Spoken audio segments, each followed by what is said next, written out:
Let's move right on. Siboney Diaz-Sanchez, born and raised in San Antonio, after graduating from, Alamo Beer, ladies and gentlemen. After graduating from Cornell with a Bachelor of Architecture, returned to Southtown to work at Poteet Architects. And while she's pursuing her license of architecture, she dances entre flamenco, hosts visitors in one of San Antonio's leading Airbnb rentals. Is that right? Airbnb rentals? And is the secretary of the board of directors for the Guadalupe Cultural Arts Center.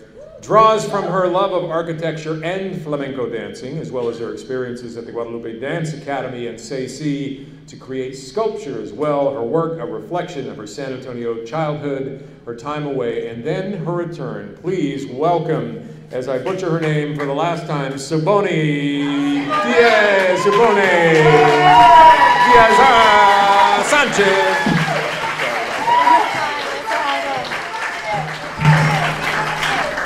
It's Siboney. It's tough. I go by Sibo. Thank you so much for being here. It's an incredible opportunity. Thank you, Vicky, for asking me. Thank you, the Guadalupe, for hosting this. Rockite is a material that I enjoy using, and I want to explain what it is. I'm also going to share some of the things that I like to create using it, and what I draw from in order to create. Excited.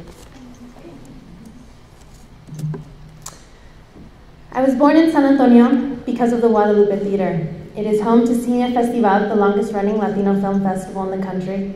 My family moved here so my father, Eduardo Diaz, could curate the festival in 1983. He's the one with the mustache. My mom, Beba Sanchez Padilla, curated the 25th anniversary. I started dancing folklorico and flamenco with the Guadalupe when I was 4. My first performance was on the stage I am standing on tonight. My quinceañera was in this theater, and I now serve on the board of directors, as Randy mentioned. I am drawn to this space, and it has had an impact on what I produce creatively. I studied architecture in Ithaca, New York after graduating from Breckenridge and Tafoya. I was a Tafoya Toro in this photo. I thought I was tough, but I was really a nerd that had access to dark lip liner, which was actually brown eyeliner. I was the only Latina in my year to graduate with a Bachelor of Architecture from Cornell. If there's a heaven, I hope it looks like Ithaca, New York. I took this photo leaving the architecture studio in the middle of night or morning. It was a 20-minute walk from studio to a bed. You were able to appreciate the beauty since you couldn't walk very quickly.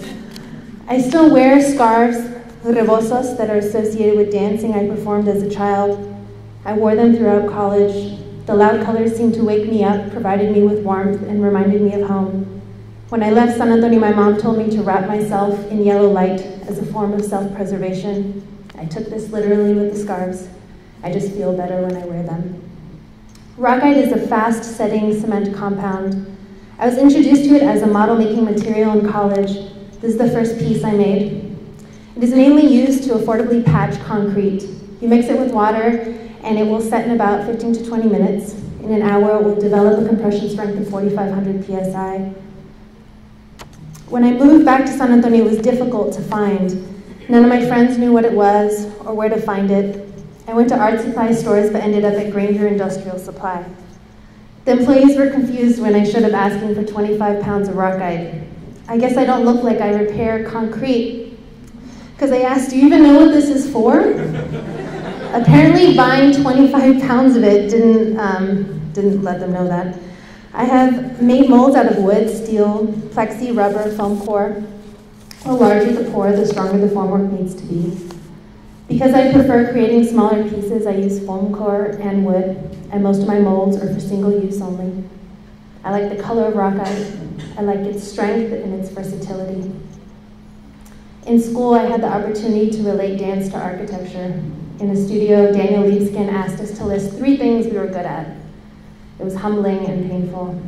I said eating, sleeping, dancing. He insisted I focus on dancing, which I hadn't done in years. And he told me just to remember that just because I liked to do something didn't mean I was good at it. I wanted to explore what forms movement creates, what space is generated from dance. The formwork was made out of laser-cut chipboard. The rockite model is a sculpture of a flamenco dance I choreographed for the studio. For the record, I still think I am exceptional at eating and sleeping. We drew names for Secret Santa at the office, Poteet Architects, and I was lucky enough to pick my boss, Jim Poteet. I cast a floor plan of his newly finished house in the King William neighborhood. I made 6 coasters, which Jim and Dolly now display as a horizontal sculpture of their home. It is to scale, it's 1/8 inch equals a foot. I had to play with different types of sealant so that, if they were to actually put drinks on it, it wouldn't stain. That was a new form for me for rockite. I collect homie figurines. My first small scale piece for Stacey was called Homies in Architecture. I made frames out of rockite. I photographed my homies in front of architectural landmarks. Some people liken them to the traveling gnomes, which I always saw as proof of being somewhere associated with discovery. These were meant to reflect feelings of displacement, often feelings I felt in school. Before my industrial store supply visits, I created an altar for Celebration Circle in San Antonio. I worked with red thread and wanted to imply movement and address directionality. Most work I do reflects my desire to map moments, potential or past. I wrapped the gray rockite with colors now. These are holiday necklaces I made for friends, including Janie, who's sitting in the back wearing one. There's an obvious correlation between the wrapping of thread around the rockite and enveloping myself with yellow light or a red scarf. I didn't intentionally mean for there to be a connection, but apparently I find comfort in selectively wrapping things with color. I believe my work reflects my obsession with dance, specifically flamenco, and its ever-prominent relationship to architecture in my mind. I am attracted to the precision and the artistry in both. There is structure in the creativity. There is discipline and power in the subtleties. I am no longer the only Latina in an architecture graduation class, but I am a minority in my profession. According to the American Institute of Architects in 2011, 15% of licensed architects were women and 3% are Hispanic. While I don't think it is productive to dwell on, I mention it tonight because becoming aware of your surroundings has always been important to me as a designer and as a dancer. There is identity in spaces and you are affected by them, whether that space is the Guadalupe Theater or Ithaca, New York. Rockite allows me to artistically explore recognizing the balance I am trying to achieve in my profession and life. I still wear scarves during our 1 month of winter and tonight.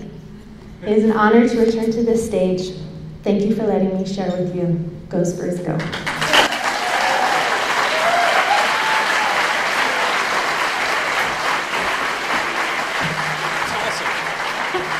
That's awesome. Okay, I have you, on behalf of all the old people here who've been half here, you said it's rockite? Rockite, R-O-C-K-I-T-E. There you go. Rivard, I just want to make sure, I'm sorry. I'm sorry. And how did you get fascinated with that particular thing? I really liked its versatility. I saw it in studio, I saw upperclassmen pouring it, and I was into it. And when did you realize you wanted to be an architect?